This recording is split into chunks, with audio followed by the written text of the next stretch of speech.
Hello friends, welcome to cook with Sumitra. இன்றைக்கி வீடியோவில் இஞ்சி புளி எப்படி செய்யலாங்க பார்க்க போகிறோம். இஞ்சி இருந்தால் இதே போல் செஞ்சு வச்சுக்கோங்க. வெரைட்டி ரைஸ், இட்லி, தோசை, சப்பாத்திக்கெலாம் சூப்பராக இருக்கும். வாங்க எப்படி செய்யலான்னு பார்க்கலாம்.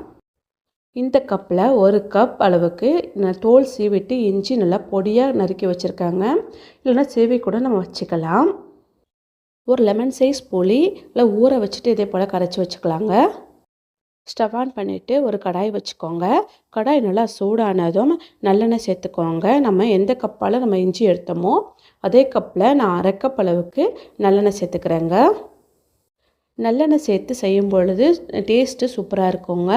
எண்ணெய் நல்லா சூடானதும் 1 ஸ்பூன் கடுகு சேர்த்துக்கோங்க. 1 ஸ்பூன் உளுந்து, 1/4 ஸ்பூன் வெந்தயம், 2 காஞ்ச மிளகாய் கட் பண்ணி சேர்த்துக்கோங்க. கருவேப்பிலை கொஞ்சமாக சேர்த்துட்டு நல்லா வறுத்து விட்டுக்கோங்க.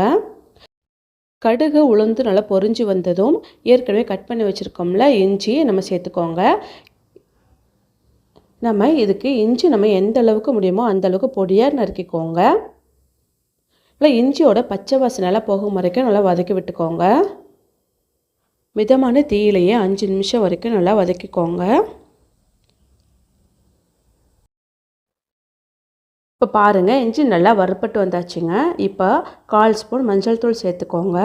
இப்போ காரத்துக்கு இப்போ மிளகாய்த்தூள் சேர்த்துக்கோங்க. நான் இன்றைக்கி 3 ஸ்பூன் மிளகாய்த்தூள் சேர்த்துக்கிறேங்க. தேவையான அளவு உப்பு சேர்த்துக்கோங்க. 1/2 ஸ்பூன் பெருங்காயத்தூள் சேர்த்துக்கோங்க. சேர்த்துட்டு நல்லா கலந்து விட்டுக்கோங்க. இப்போ ஏற்கனவே நம்ம கரைச்சி வச்சுருக்கோம்ல புளி கரைசலை சேர்த்துக்கோங்க.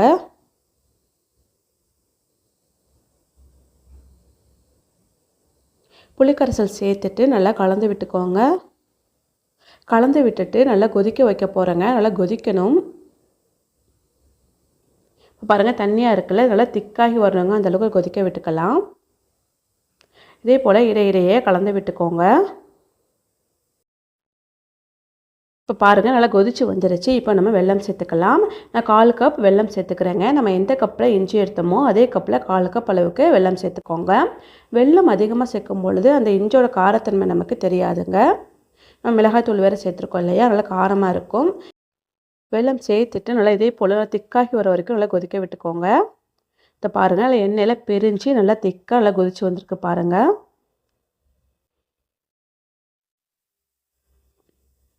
இந்த அளவுக்கு நல்லா கொதிச்சதும் நான் ஸ்டவ் ஆஃப் பண்ணிடலாம்.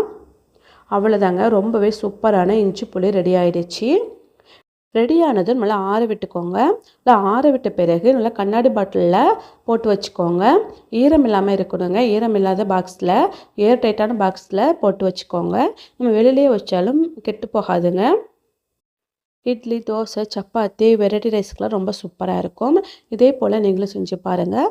செஞ்சு பார்த்துட்டு எப்படி இருந்துச்சுன்னு கமெண்ட்ஸ் பண்ணுங்கள். இந்த வீடியோ பிடிச்சிருந்தா சப்ஸ்கிரைப் பண்ணி சப்போர்ட் பண்ணுங்கள்.